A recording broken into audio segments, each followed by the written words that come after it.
I thought I was sitting across from my husband of 9 years because he wanted to tell me he'd finally gotten the promotion we'd been waiting for. The candles were lit, the wine was poured, and he had that look on his face, the one I used to think meant love.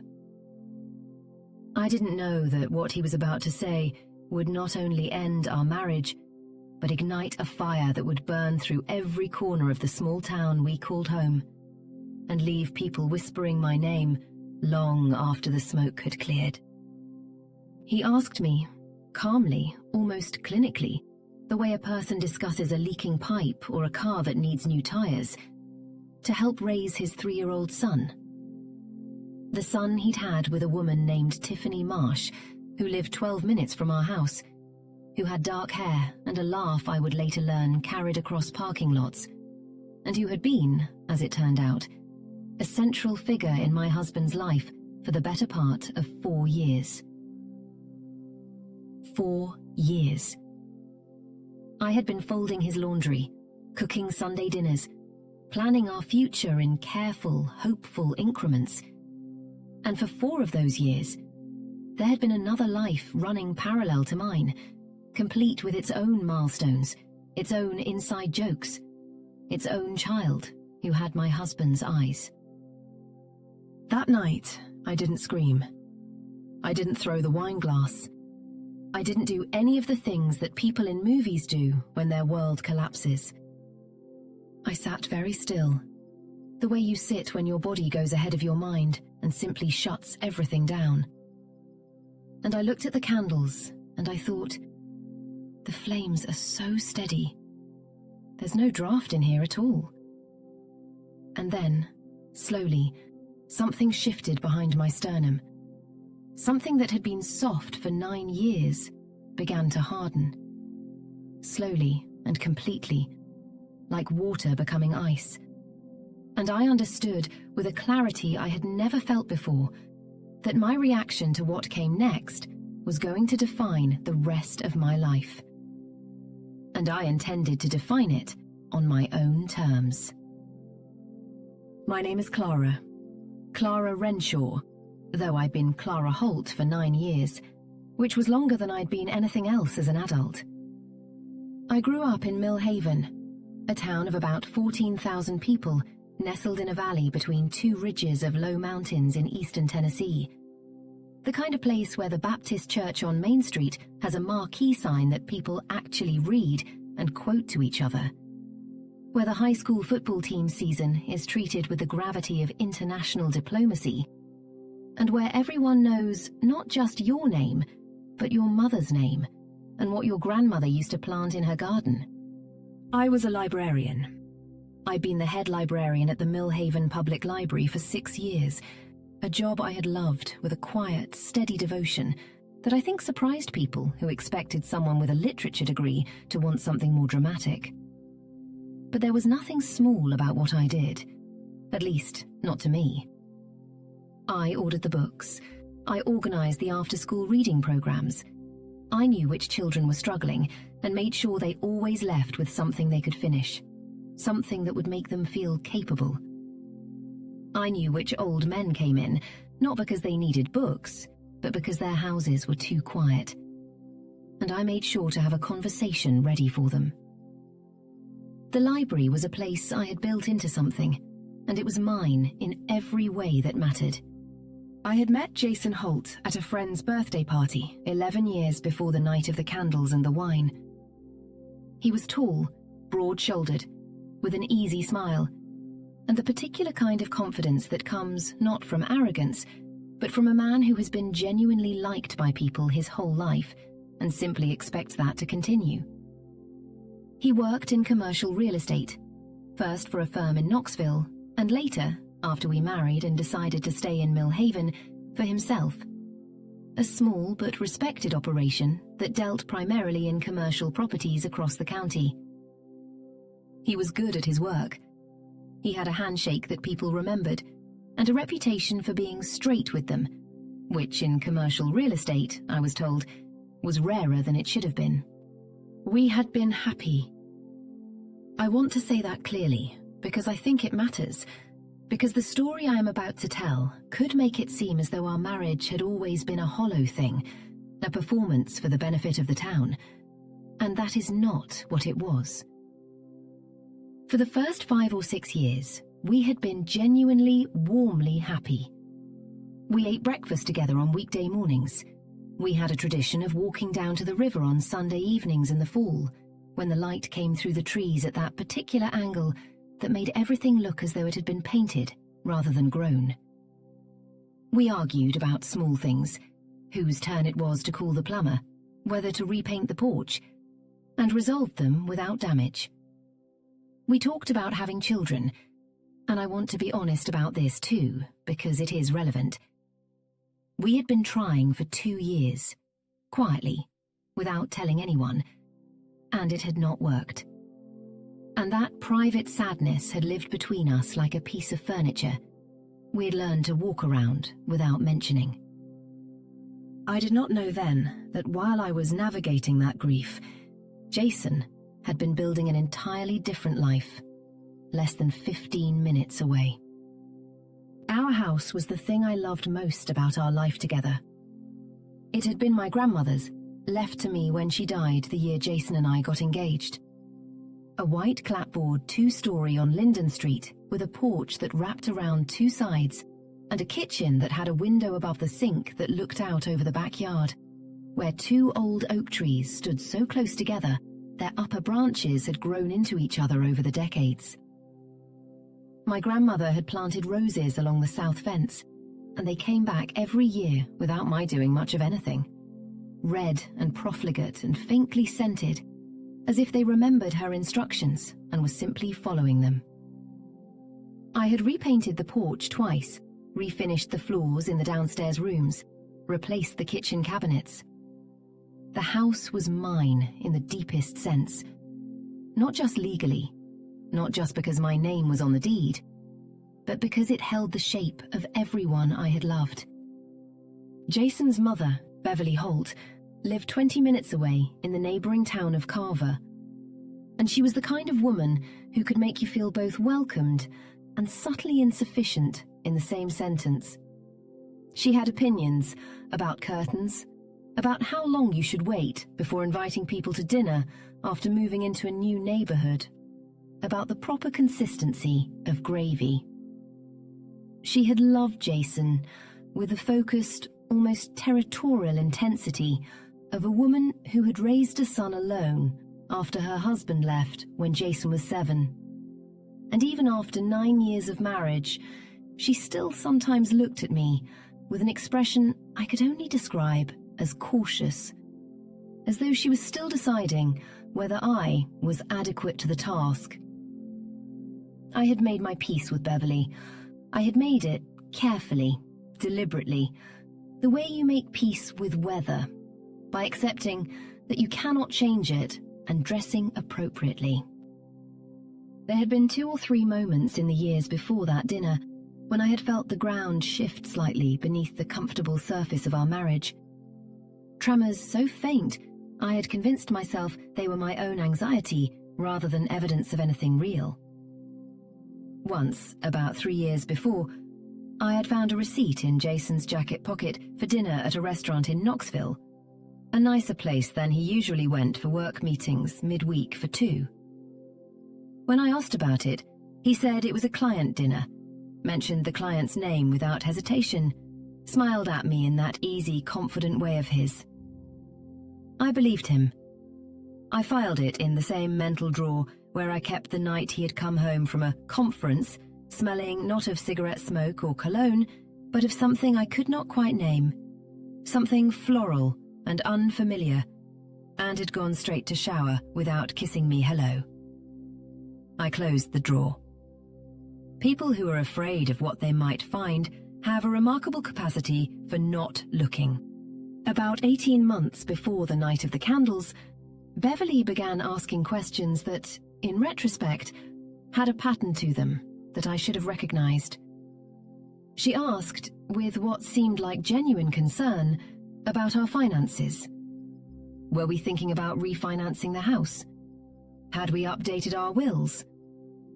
She said she asked because a friend of hers had recently had a terrible time with an estate, and she simply wanted to make sure her son, note, not her son and daughter-in-law, was protected. I answered her questions honestly, because they seemed like the questions of an anxious older woman, and I thought kindness required honesty. I told her that the house was in both our names, that we had wills, that things were in order. She nodded and said, "Good, good," and moved on to the topic of whether I was using the right fertilizer on the roses. I think about those conversations now and feel a very specific kind of chill. The chill of understanding that something I experienced as care was in fact reconnaissance. In the 6 months before that dinner, Jason changed in ways I catalogued and then deliberately misinterpreted. He worked later. He was more careful with his phone, carrying it with him when he used to leave it on the counter without thinking. He became quieter at dinner. Not withdrawn exactly, but present in the way a person is present when they are carrying something heavy in another part of their mind. He said he was stressed about a deal. I believed him, because he was often stressed about deals, because that was the texture of his work life, and because I was a person who preferred to believe the simple explanation over the complicated one. We stopped talking about having children. The subject simply dropped away, like a branch after a storm, and neither of us picked it up. The night he told me the table was set nicely. That is the detail that stays with me most vividly. That he had set the table nicely, with the cloth napkins we used for company and the good wine glasses. And there were candles, which was not something we did on an ordinary Tuesday. I noticed all of this and felt a flutter of something that was almost hope, because I thought, he's trying. I thought he had something good to tell me. I thought perhaps he had found a solution to the quiet distance that had been growing between us, that he had planned this evening specifically to bridge it. He poured the wine. He sat down. He folded his hands on the table in front of him, and I noticed with a faint, nameless unease that his knuckles were white. "Clara," he said, "I need to tell you something, and I need you to hear all of it before you respond." I set down my wine glass. He told me about Tiffany Marsh. He told me that they had been seeing each other for 4 years. He told me it had started as something he insisted he hadn't intended. A work connection, a friendship that crossed a line, and then a line after that, and then so many lines that the original line was no longer visible. He told me that it had ended 8 months ago, that he had ended it, that he was telling me now because... And here he paused, and his jaw worked for a moment as though he were chewing something difficult. Because Tiffany had a son. A boy named Cody, 3 years old. And Tiffany had lost her job 2 months ago and was struggling, and had come to Jason and told him that if he didn't step up, she was going to tell me everything herself. He said, "I need you to understand that I am not telling you this to hurt you. I'm telling you because I want us to figure this out together. Cody is innocent in all of this. He's a 3-year-old boy, and none of this is his fault." I looked at the candles. The flames were steady. The air in the dining room of my grandmother's house was completely still. "Together," I said. The word came out of my mouth, sounding like something from a foreign language, a word whose translation I was waiting to receive. "I know how this sounds," Jason said quickly, leaning forward. "I know. But I've been thinking about it, and Tiffany can't manage on her own right now. And he's my son, Clara. He's my son. I'm not asking you to be his mother. I'm just asking you to help, to be there, to give us a chance to work through this as a family." as a family. I remember thinking that word had never sounded so precisely wrong before. Like calling a fire an architectural renovation. "How old is he?" I asked. 3. He'll be 4 in March. March. I had had a miscarriage in January 3 years ago, the only pregnancy that had ever taken hold. We had told nobody. I had cried for 2 weeks, and Jason had held me, and we had moved forward together. Or so I had believed. And somewhere in the geography of that same winter, there had been a woman named Tiffany Marsh who was carrying Jason's child to term. I picked up my wineglass. I took a very long, very deliberate sip. I set it back down. "I need you to leave the house tonight," I said. "Clara, not permanently, just for tonight. I need to be in this house without you in it while I process what you've just told me." He started to say something else, but something in my face stopped him. He had the look of a man who had expected a particular kind of storm, and had gotten instead something much quieter, and was not sure whether the quiet was better or worse. He got up from the table. He took his jacket from the hook by the door. He looked back at me once, and I was staring at the candles again. And then I heard the front door close behind him. I sat at that table for a very long time. The candles burned down. The wine warmed. The food I had prepared, a roast chicken because it was his favourite, because even on the worst Tuesday of my marriage, I had made his favourite dinner, sat cooling on the stove. I sat in my grandmother's house. In the dining room she had wallpapered herself in a pattern of small blue flowers that I'd always meant to replace and never had. And I thought about 4 years. I thought about March. I thought about the word family coming out of his mouth with that particular naked hope in it, as though I were a resource to be deployed rather than a person who had just had her life's architecture dismantled in the time it takes to eat a first course. And I thought about Tiffany Marsh. I did not sleep that night, which should surprise no one. I lay in the bed I had slept in since childhood, my grandmother's bed with its iron headboard and its mattress that had been replaced twice but still somehow felt like hers. And I stared at the ceiling, and I let my mind do what it needed to do. I let it be ugly. I let it be furious and grief-stricken and cold and calculating in rapid, overlapping waves, because I had learned by then, at 36 years old, that the only way through a thing like this was not around it. I knew who Tiffany Marsh was, which was the detail that made everything worse in a specific, textured way. Millhaven is a town of 14,000 people. Everyone knows everyone, or knows enough. Tiffany Marsh was 32 years old, divorced, with a degree from the community college in Carver, and a job she'd held at a property management company, which was how she'd met Jason, of course it was, until she'd been let go 2 months ago. I had seen her at the grocery store. I had stood behind her in the checkout line at least twice that I could remember. This woman, with her dark hair and her particular way of standing with her weight on one hip. And I had thought nothing. I had thought she was someone's neighbour, someone's co-worker, someone's vaguely familiar face. I had thought precisely nothing, because that was what I was supposed to think, because that was what my husband had engineered. She had known who I was. She had stood in that checkout line knowing exactly who I was. The next morning, I called my best friend, Diane. Diane had known me since we were 11 years old, since the summer our families had ended up at the same church picnic, and she had given me half of her sandwich because I dropped mine in the grass. And she had been my most reliable witness for 25 years.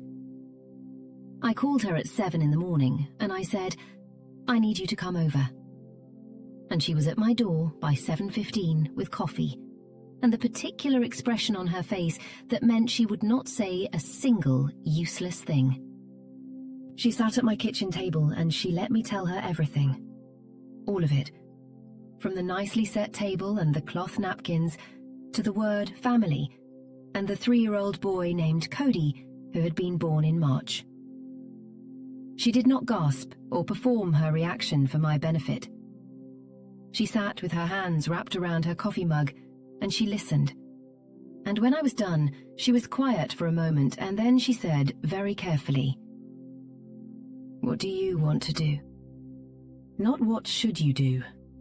Not what are you going to do. What do you want to do?" "I want to know everything," I said. "Before I decide anything, I want to know exactly what I'm dealing with." Diane nodded slowly.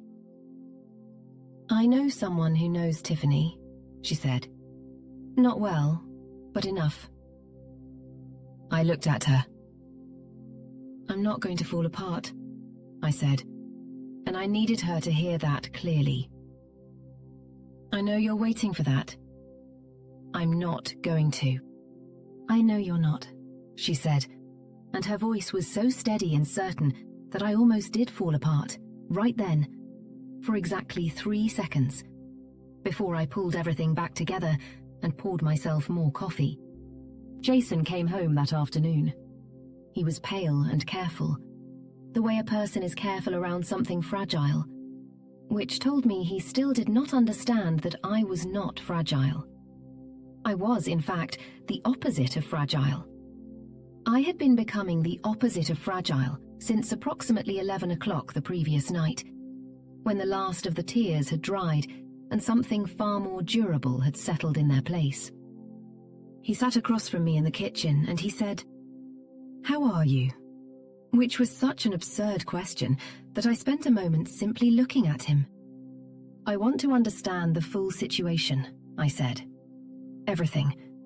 The timeline, the finances, whether your mother knew." He went very still. "My mother has nothing to do with this." "Jason," I said, "the question was not whether she was involved.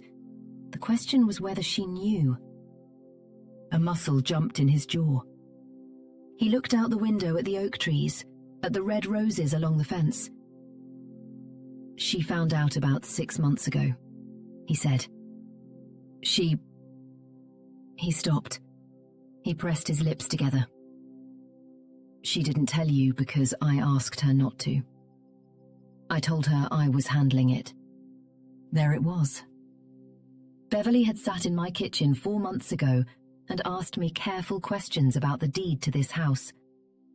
And she had known. She had known and looked at my face and asked me about fertilizer for the roses. I breathed slowly through my nose. I kept my voice at the same even temperature it had been since the previous night. "I see," I said. "And Tiffany, what exactly is she asking for?" He rubbed the back of his neck. "Financial support, which I've been providing. She says she wants Cody to have a stable environment. She's been pushing for more involvement, more regular contact." He paused. "She's been pushing for him to spend time here." "In this house?" "Yes. In my grandmother's house, with me present." "Clara, I know how it sounds." "I don't think you do," I said, and my voice was so quiet and so entirely without heat that he stopped speaking. "I don't think you have any idea how it sounds, because if you did, you wouldn't be sitting at this table asking me to make space for this woman's child in the house I grew up in the town where I have lived my entire life, in the community where both our names mean something to people. I don't think you've thought about what it would be like for me to walk into the grocery store and have people look at me and know. I don't think you've thought about me at all, Jason. Not in this." He was quiet for a long time. Then, in a very low voice, he said, "I know. I know that.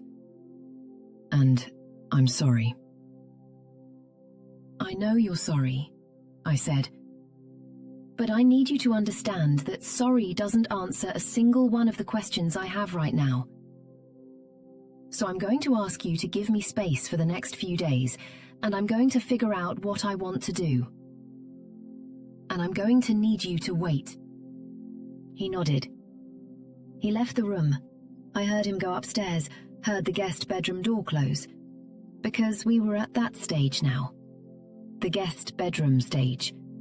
The stage I had always imagined when I imagined other people's marriages falling apart. And I sat in the kitchen of my grandmother's house, and I listened to the roses brush against the fence in the wind. And I began, quietly and methodically, to think. What I found over the following days was worse than the initial confession, which I should have expected, because things always are. The first layer of a revelation is rarely the deepest one. Diane came through on her contact, a woman named Paula who had worked briefly with Tiffany at the property management company. Paula was not gossipy by nature, which meant what she told Diane came with the weight of reluctance rather than theatre, which made it more credible and, consequently, more damaging. What Paula told Diane, over coffee at a place in Carver where neither of them would run into anyone from Millhaven, was this. Tiffany Marsh was not simply a struggling single mother looking for support. Tiffany Marsh had, in the months since losing her job, developed a very specific theory about what she was owed. She believed that she had sacrificed 4 years of her life to a man who had made her implicit promises he'd had no intention of keeping. She believed the child she had notably decided to have without ever telling Jason she was pregnant until the birth was 6 weeks away, entitled her to a different kind of life than the one she currently had. And she had been talking. Not loudly, not in any way that could be called a direct threat, but the quiet, sustained way that information moves in small towns. The way a drip of water moves through limestone. Slowly, patiently, reshaping everything it touches. People were already starting to know. That was what Paula told Diane, and what Diane told me, sitting in my kitchen on a Thursday afternoon, while the light came through the window above the sink and fell in long gold rectangles across the floor. People were already talking, in the careful sideways manner of people who want to talk, but are not quite sure enough of their information to do so directly. And Tiffany, Paula said, was not doing anything to stop it. That same Thursday, I got a text message from a number I didn't recognize. It said, "I think we should meet. Woman to woman. I'm not your enemy, Clara. I just want what's best for my son. Tiffany." I read it 3 times. I set my phone face down on the counter. I went to the sink and ran cold water over my wrists, which is something my grandmother had taught me to do when I felt the beginning of a panic. The cold water grounds you, she used to say, brings you back into your body. Then I picked up my phone and called my lawyer. Her name was Margaret Osei, and she had an office above the hardware store on Cannon Street that smelled of old wood and printer paper and the faint, pleasant ghost of someone's lunch. I had hired her 3 years ago to help with a property boundary dispute that had ultimately resolved itself without litigation, and I had liked her immediately. A composed, methodical woman in her mid-50s with wire-rimmed glasses and the particular manner of someone who has heard a great many things that would surprise ordinary people and has decided that the best response to all of them is careful thought rather than reaction. I sat in her office on a Friday morning, in the leather chair across from her desk, and I told her everything. She listened without interrupting, making occasional notes on a legal pad in her small, precise handwriting. When I finished, she took off her glasses, polished them with a cloth from her desk drawer, put them back on, and said, "All right, let's talk about what you're dealing with, and what your options are." I want to describe what that hour felt like, because it was not what people might expect. People imagine that going to a lawyer in the middle of a marital crisis is a cold, procedural experience, all terminology and paperwork, stripped of anything human. What it actually felt like was relief. It felt like handing a very heavy thing to someone competent. Not because I was giving up responsibility for it, but because I was finally getting real information, real parameters, real walls, and real doors. Instead of the formless dread that comes from not knowing what the shape of a problem actually is. Margaret told me about my rights regarding the house. She told me about divorce proceedings in Tennessee, about asset division, about what financial support Jason could be legally compelled to provide for Cody without any involvement from me. None. Legally, none. She said with characteristic directness, "You have no legal obligation whatsoever to this child. Your husband does. Those are different things, and anyone who tells you otherwise is either uninformed or attempting to manipulate you." She said the text message from Tiffany was something to document, but not to respond to yet. She said to document everything, to write down dates and what was said and by whom, to save text messages and emails, to be very careful about what I said to Jason about finances until we had a clearer picture. I walked out of Margaret's office into the October sunlight on Cannon Street, and I stood on the sidewalk for a moment, feeling the weight of a folder of information in my hand and the cold air on my face, and I thought, I am not a passive participant in this story. I have never been a passive participant in anything. I don't know why I forgot that. The confrontation with Tiffany happened sooner than I'd planned, because Tiffany was not a person who allowed things to happen on other people's timelines. She came to the library. It was a Tuesday morning, 10 days after the dinner with the candles, and I was at my desk in the back office going over the budget for the next quarter's new acquisitions, when Carol, my assistant, appeared in the doorway with an expression I had not seen on her face before, something between embarrassment and alarm, and said, "Clara, there's the woman at the front desk asking for you. She says it's personal." I knew before I walked out. I knew the way you know certain things before they are confirmed. Not through any mystical intuition, but through the simple accumulation of evidence that your mind processes faster than your conscious awareness does. I straightened my cardigan. I walked out to the front desk. She was standing near the new arrivals display, holding a large tote bag and wearing a look of determined calm that I recognized immediately as performance. She was pretty in a sharp, angular way, with her dark hair pulled back and large silver earrings, and she was wearing a rust-colored blouse that was slightly too nice for 10 o'clock on a Tuesday, as though she had dressed for this. I thought, she planned this. She chose to come to my place of work because she wanted an audience, or because she wanted to disrupt something of mine, or both. "Tiffany," I said. I kept my voice at its normal register. "Clara."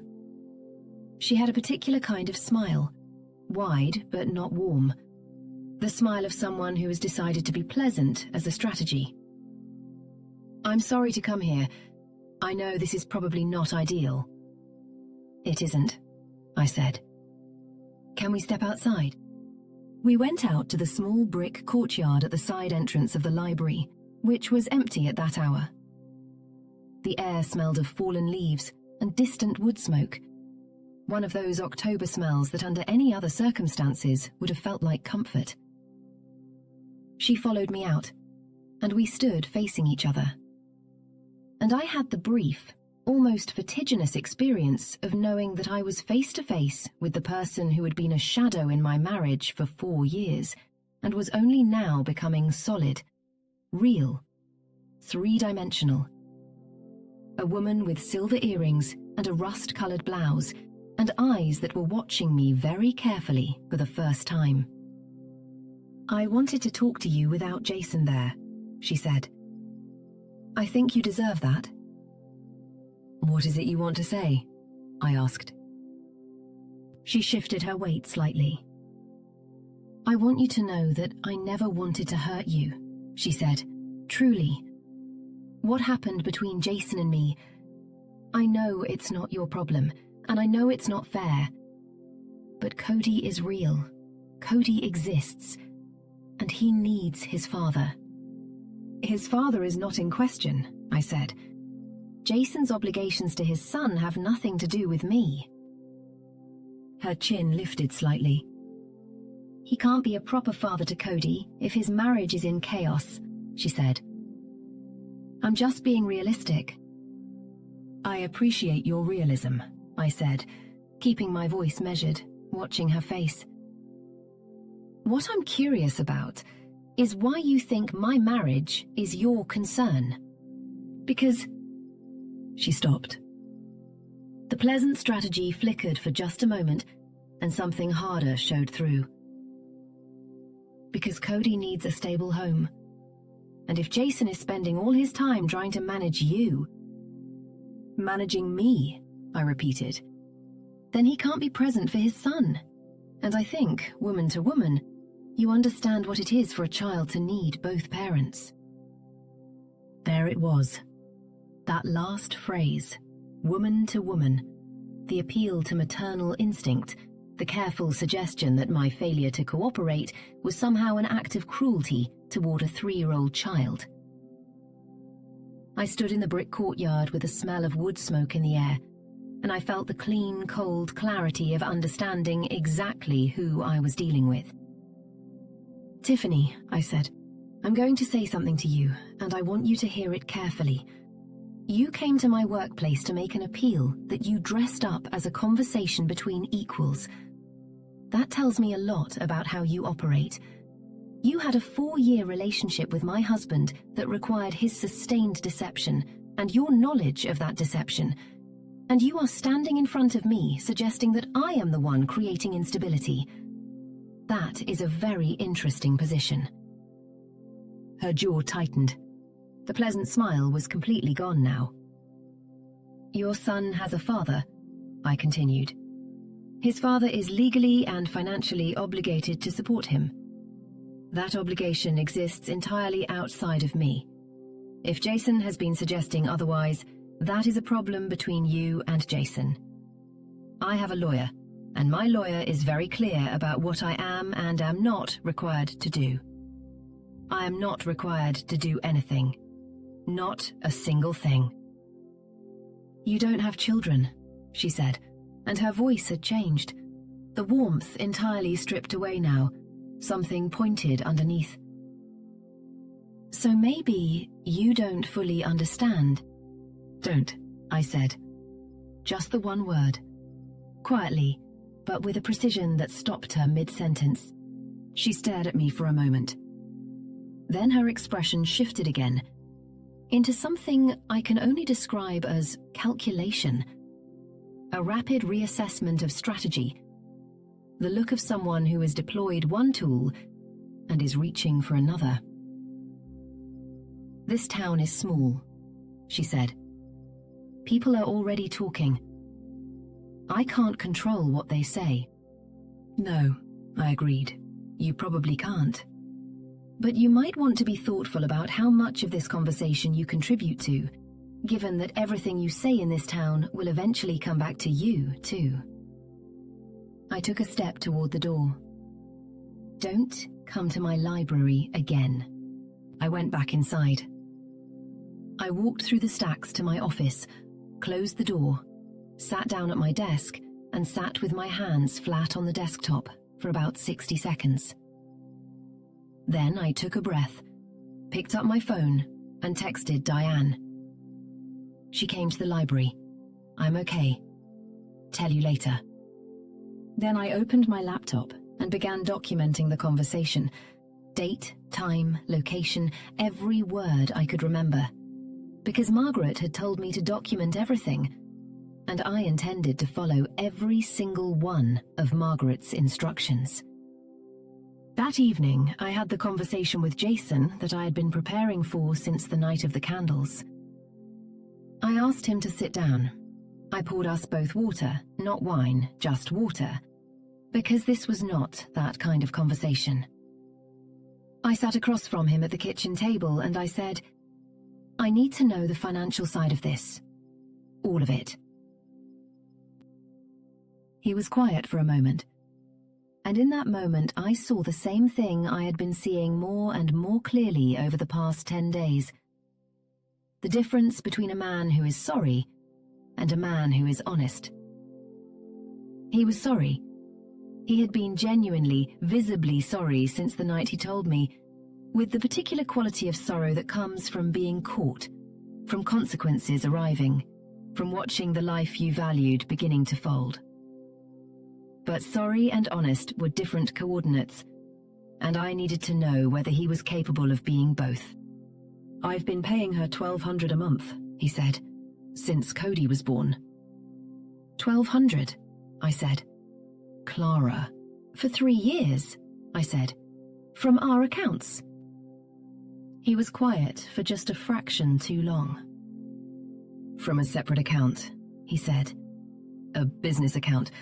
I kept it separate, I said, so that I wouldn't see it. So that it wouldn't... Yes. He put his elbows on the table and pressed his face into his hands. I know how this sounds. Is there anything else? I asked. Any other financial arrangement? Any property? Any... No, he said. And then, with a visible effort, there's a savings account. In both our names. That hasn't been touched. Everything else, the mortgage, the business accounts, I can show you everything, Clara. I'll show you all of it. I'd like that, I said. Tomorrow morning, I'd like a spreadsheet with every account, every balance, every outstanding obligation. Can you do that? He nodded. He looked like a man who had been waiting to be told what to do, who was in some way relieved to have the direction. And I stored that observation in the growing file of things I knew about my husband that I wished I didn't know. One more question, I said. Tiffany, does she want money, or does she want something else? He was quiet again. This time the silence was different, heavier, with a particular quality that I had learned to read in the past 10 days. The quality that preceded something I was not going to like. She wants to move to Millhaven, he said. I looked at him. I waited. She's been renting in Carver, but the rent's going up and she says she can't manage, and she asked me if I could help her find something in Millhaven, to be closer, for Cody's sake. I sat with that for a moment. Tiffany Marsh, in Millhaven. Walking down Main Street, past the Baptist church with its marquee sign. Shopping in the same grocery store where I had stood behind her in the checkout line, thinking nothing. 12 minutes, becoming 4 minutes. 3 minutes. The length of a walk. And what did you tell her? I asked. He looked at his hands. I said I'd think about it. I stood up from the table. I carried my glass to the sink. I rinsed it and set it in the drying rack and watched the water run down the drain. And I thought about the roses along the fence and the oak trees whose branches had grown together and the wallpaper with the small blue flowers that I had always meant to replace. And I thought about what it means to build a life in a place and what it means to have that place violated, not just in memory, but in its ongoing physical reality, street by street. "I'm going to tell you something," I said without turning around, "and I need you to understand that I mean every word of it. I am not going to be managed. I am not going to be arranged around. I am not going to make space in my life for this quietly and let it be treated as a settled matter. Whatever happens next in this marriage, whatever we decide, the shape of it is going to be determined by honest conversation and legal clarity, not by the two of you making decisions and presenting them to me as facts. Do you understand me?" He said yes. He said it quietly, and there was something in the way he said it that suggested he was hearing for the first time, something he should have heard years ago. "I want to talk about Beverly." I had been waiting to talk about Beverly because Beverly required her own chapter, her own careful examination, because what she had done was in some ways worse than what Jason had done, and it took me longer to fully understand why. Jason had betrayed me. He had chosen, repeatedly and over years, to deceive me. That betrayal was enormous, and it was personal, and it had broken something in me that I was not sure could be fully repaired. But Jason's betrayal had at its center a comprehensible human weakness: desire, cowardice, the inability to confront difficult truths, the very ordinary failure of a man who could not hold two contradictory realities and chose instead to wall them off from each other and live in both. Beverly's betrayal was different. Beverly's betrayal was cold. She had known for 6 months.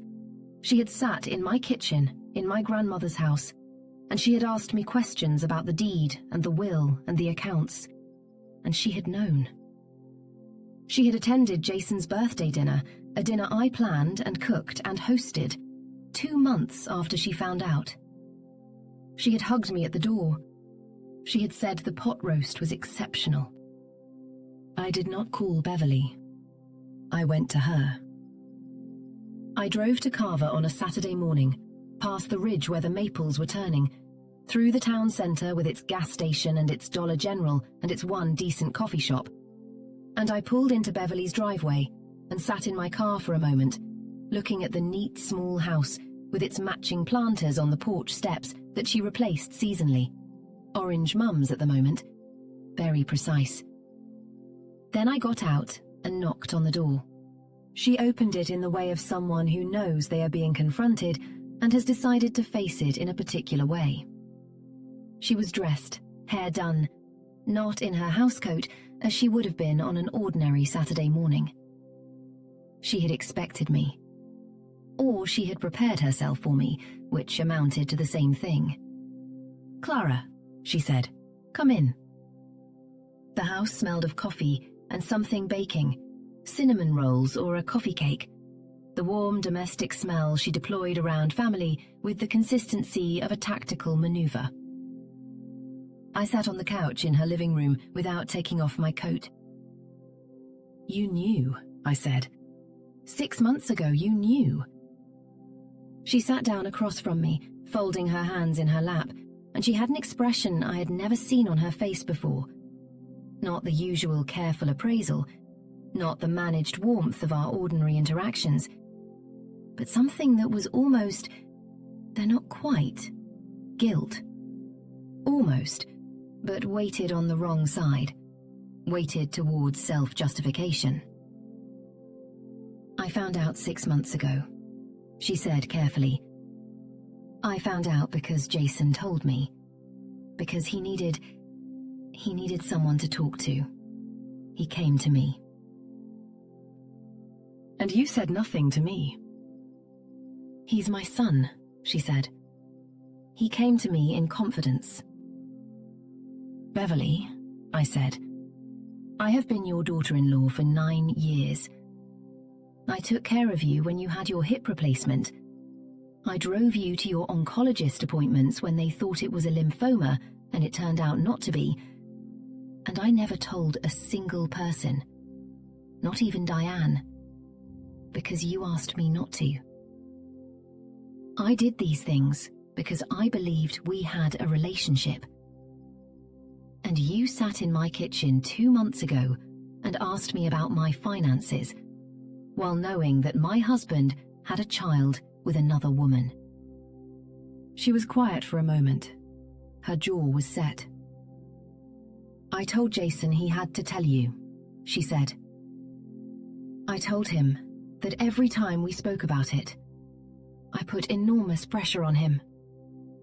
But you didn't tell me yourself. It wasn't my place. Whose place was it?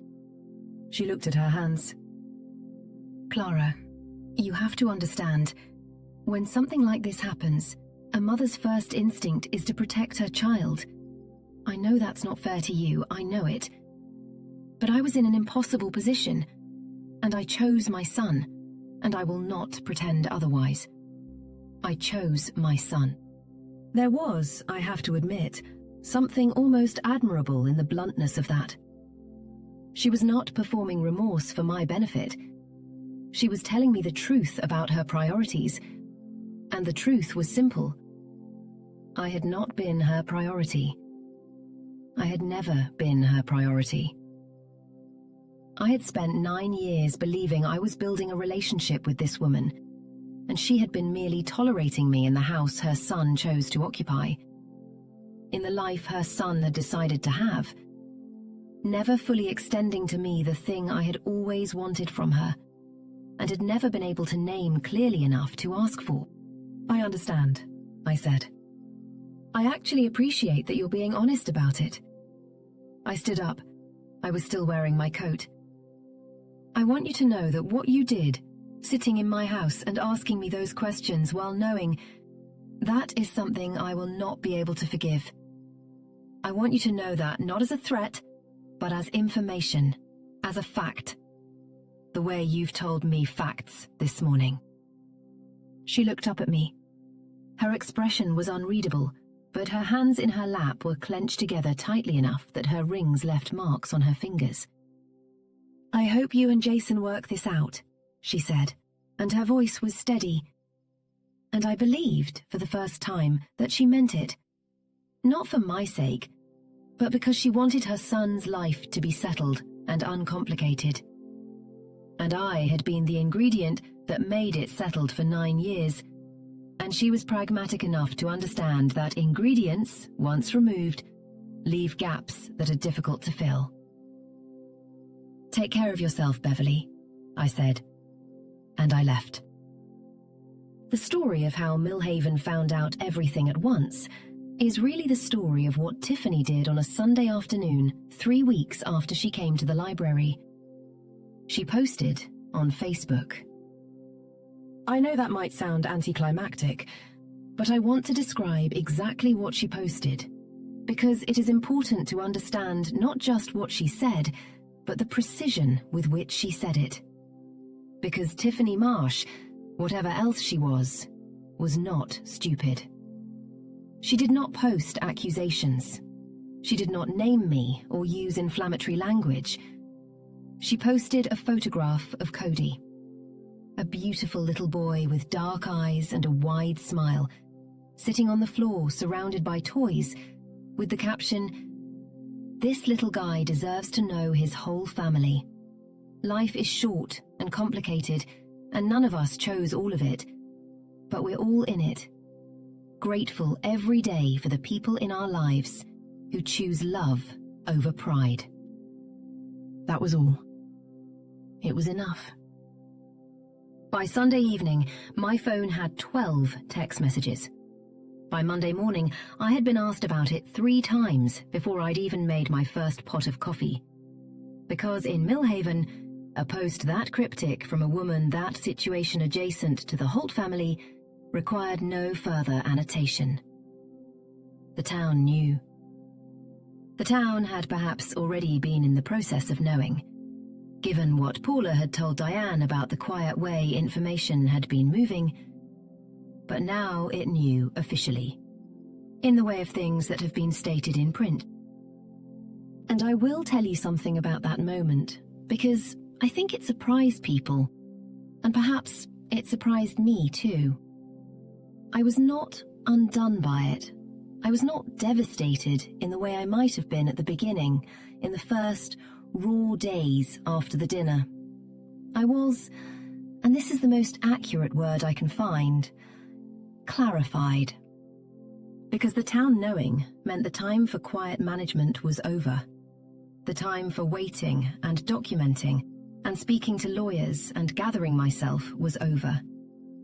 What came next required the version of me I had been building in the 3 weeks since the candles.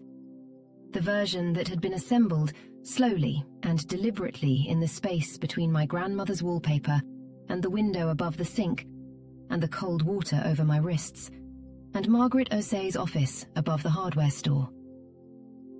What came next required me to be exactly as loud as the situation demanded. I posted nothing on social media. Instead, I called Margaret. "I want to file for divorce," I said.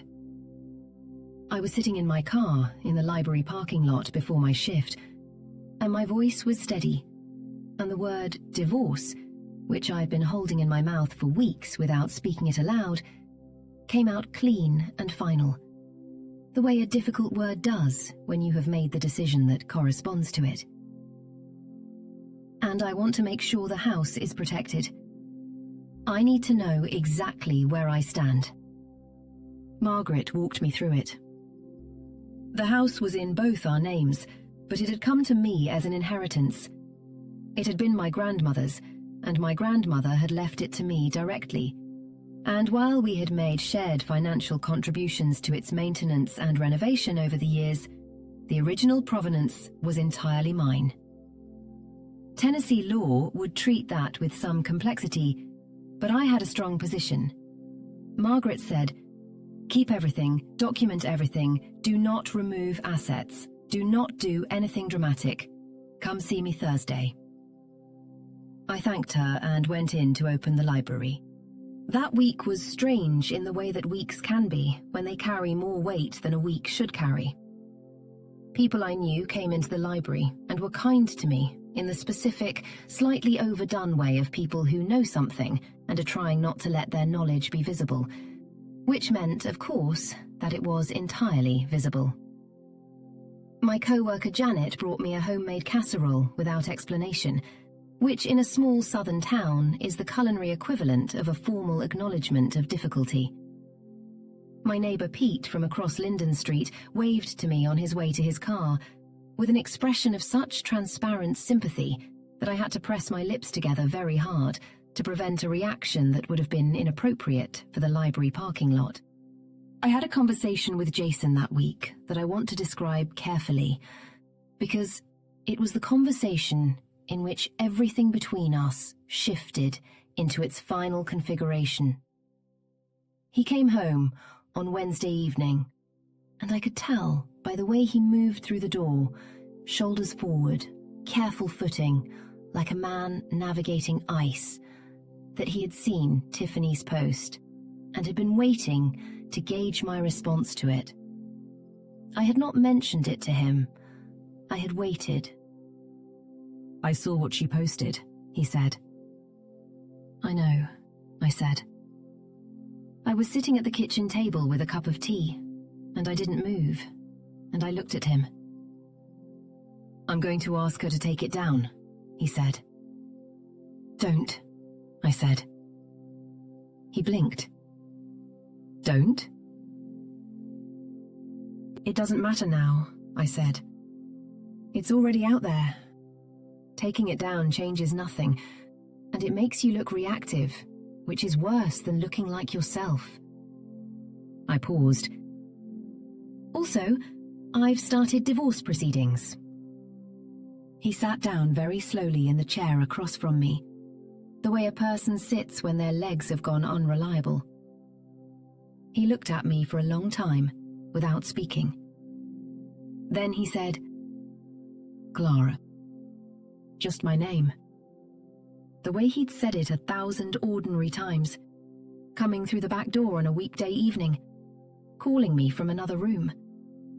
And somehow every one of those ordinary times was in it, layered, compressed. The whole of 9 years in 2 syllables. "I know," I said, because I could hear what he meant. I could hear the remorse in it, the genuine grief, the loss of something he had not adequately protected until it was already gone. I want to be honest about this. I believed him. I believed that he was sorry in the deepest sense of the word, that he understood what he had destroyed and felt its destruction in a real and permanent way. I believed all of that. And I still knew what I was going to do. "I love you," he said. It came out rough, stripped of any performance, just the bare words. "I have not stopped loving you. I know I have no right to say that, given everything, but I need you to know it's true." I looked at him. His face, that familiar face, the face I had woken up next to for 9 years, the one I had once thought I knew every expression of. I thought about the word together across the candlelit dinner table. I thought about March 3 years ago, the one that belonged to both of us and turned out to have belonged to someone else too. "I believe you," I said. "And I need you to hear this, Jason, because it matters. My leaving has nothing to do with whether I believe you. It has nothing to do with punishment. It has to do with the fact that what you built for 4 years, the structure of deception, the separate account, the woman 12 minutes away, the child, you built that in the bones of our life together. You built it into the foundation. And I cannot live in a house whose foundation has been compromised. No matter how much I loved the house." He didn't say anything. His eyes were very bright, and he pressed his lips together and looked at the table. And I watched him absorb it. And it was one of the most painful things I have ever witnessed. And also, one of the most necessary. "The house," I said after a moment. "Legally, the house is mine. My lawyer is very clear on that. I'm not asking you to leave immediately. We can manage the logistics. But I want to be clear that I intend to stay here. This is my grandmother's house, and I am not leaving it." He nodded. He did not argue. That, I think, was the one thing he did that I will always remember as clean and right. He did not fight me on the house. Whatever else Jason was, he understood in the end that the house was not his to contest. The public piece of what happened, the part that left people talking, as people do say in the way of summarizing something that resists a neater description, came the following Saturday at the Millhaven Harvest Festival. Now, I want to be clear that I did not plan what happened at the Harvest Festival. What I planned was to attend the Harvest Festival, because I had attended it every year since childhood, because I was on the planning committee, because the library had a table for the book sale that I had organised and that needed to be staffed, and because I refused to absent myself from the life of my town simply because my marriage was failing in the most public possible way. I got dressed that Saturday morning in a good coat, a dark green one I loved, and I went to the festival. Tiffany was there. This was a choice she made. Millhaven's Harvest Festival is not a place that Tiffany Marsh had any particular reason to be. She lived in Carver. She had no history with the event. And she came with Cody in a stroller and a friend whose name I never learned. And she came to a table near the centre of the green, and she stood there. And she waited. I saw her from across the green. And she saw me see her. And for just a moment we looked at each other across the distance. Across the tables of apple cider and pumpkins and the noise of children and music. and I understood precisely what she was doing. She was planting herself in the geography of my life. She was making herself a fact of it, in the library, in the town green, in the spaces I occupied. And she was doing it in the way of someone who believes that presence is power. That if you simply keep showing up in someone's territory, you eventually become an immovable feature of it. I want to tell you what I felt in that moment, because I think it matters. I did not feel humiliated. I did not feel afraid. I felt something that was almost its opposite. A kind of cold, particular clarity. The feeling you get in very cold weather, when everything becomes very sharp and very still. I felt myself decide something. I walked across the green. People saw me walking. I was aware of this, aware of the eyes, the conversations pausing, the particular quality of attention that descends on a space when something is about to happen, and everyone senses it, but no one knows yet what it will be. I walked to the table where Diane was standing with a mug of cider, and she looked at me and I looked at her, and she said nothing, just fell into step beside me. Because that is what 25 years of friendship looks like. I walked past Tiffany's position without stopping. I went to the library table and I stood behind it, and I helped sell books for 45 minutes in the way I always had, talking to people I knew, recommending titles to children, making change from the cash box. I was warm. I was present. I was entirely and completely myself. And what happened? Because this is what happens in small towns when someone refuses to perform the expected script of their own humiliation, was that people came to me. Not to gawk, but genuinely. Neighbours I had known for years, families I had worked with through the library programs, old friends of my grandmother's who remembered me as a child. They came and they were warm, and the warmth was real. It was the town saying, "You are known here. You are ours. We see you and we are not turning away." Tiffany stayed for about an hour and a half. I watched peripherally the trajectory of her day, the few tentative conversations she attempted, the somewhat uncertain response she received from people who knew me, knew the family, knew the shape of this situation, and were making their own calculations. She was not run out of the green. Nobody was cruel to her or to her little boy, but she was, I think, unequivocally not what she had expected to be. A sympathetic figure, a wronged mother, the person the town would rally to out of an instinct for the underdog. She left before the afternoon music started. When she walked past the library table, not toward me, angled away but close, she glanced at me once, and I looked back, and what I saw on her face was not hostility, or triumph, or even contempt. What I saw was something more complicated and, in a strange way, more interesting. It was the look of someone who has realized that the narrative they were writing has been rewritten by someone else, and that the rewrite is better sourced. I looked back at the book in my hand, a well-worn copy of an old novel I'd been holding when she walked past, and I turned to the next customer.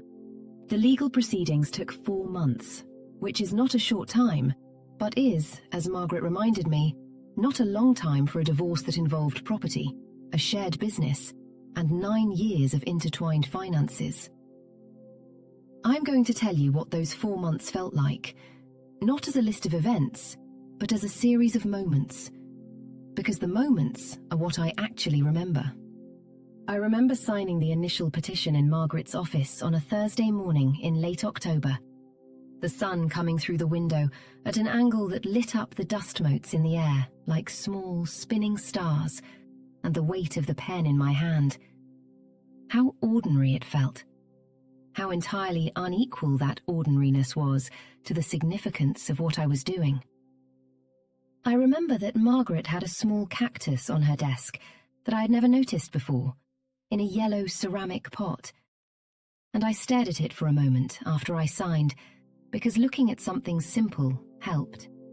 I remember a meeting in December in Margaret's conference room with Jason and his attorney, a quiet man named Phil, who had the demeanor of someone who wished he was somewhere warmer. Jason was across the table from me, and he looked tired. The particular tiredness of someone who has not been sleeping well for weeks. And when he looked at me, it was with the same expression he'd had at the kitchen table when he said my name. Not calculating, not adversarial, just exhausted and sorry, and present in a way he hadn't been for years. We agreed on the house. We agreed on the division of the business accounts, which was more complicated, but was resolved through calculation rather than warfare.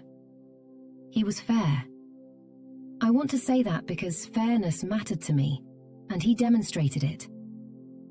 I remember a phone call from Beverly in January, unexpected, during which she said, stiffly and with evident effort, that she thought I was handling myself well, and that she was sorry for how things had gone.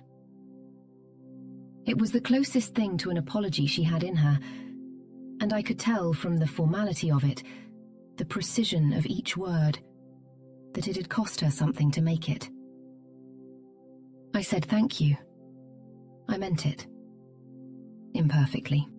I remember hearing, through Diane, that Tiffany had not moved to Millhaven. She had found a different job in Chattanooga and had relocated there with Cody in the new year. The Facebook post was still up. I did not ask about it and eventually stopped thinking about it.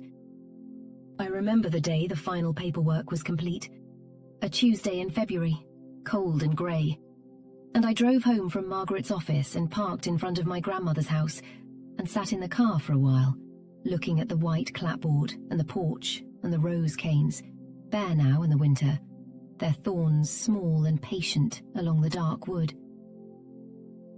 I thought about all the things those roses had lived through and come back from. I got out of the car and went inside. I want to tell you about the morning I woke up and the house felt different. It was in March, 7 weeks after the divorce was final. I woke up at 6:15, which was my normal time, and I lay for a moment in the grey early light and listened to the house. The refrigerator hum in the kitchen, the small contraction sounds of old wood adjusting to temperature, the first birds somewhere outside. Just the house and me.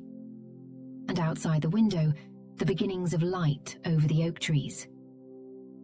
I got up and made coffee.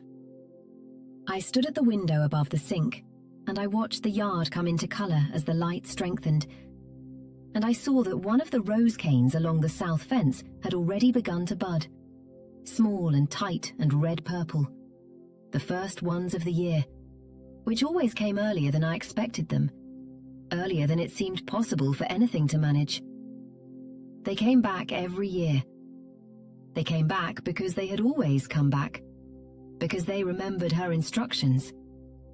Because some things, if they are rooted deep enough in the right ground, find their way back to themselves, regardless of the season they've been asked to survive. I had breakfast at my own kitchen table in my grandmother's house, alone and entirely at peace. I had a staff meeting at the library at 9, and at 11 we were starting a new young readers program that I had been developing for 3 months, and I had been looking forward to it with the particular nourishing anticipation that comes from doing work you believe in. I had plans with Diane that evening, dinner at the Italian place in Carver where the pasta was made from scratch and the tables were close together and the noise was warm and constant and good. I had, it turned out, a life. I had had it all along. It had simply been temporarily obscured by the life I had believed I was living, the one that turned out to have been built partially on ground that was not as solid as I'd thought. But the actual life, the library and the books and the children and the neighbours and the roses and this house and Diane and 25 years of friendship and my grandmother's wallpaper with the small blue flowers, that had never moved. It had been here, exactly here, waiting for me to see it clearly. I washed my coffee mug and dried it and put it on the shelf where it always went. And I picked up my bag and I went out through the front door and onto the porch, and the air smelled of earth and early spring and the very faint green possibility of everything that comes back. There is a particular kind of freedom, I have learned, that cannot be given to you. It cannot be protected into existence by someone else's choices or loved into being by someone else's constancy. It can only be arrived at through clarity, through honesty, through the willingness to lose something you loved in order to remain true to yourself. I had arrived at it. I was standing on my grandmother's porch in the early March light, with the rose canes beginning to bud along the fence, and I was entirely, precisely, myself. That, as it turned out, was enough. More than enough. It was everything.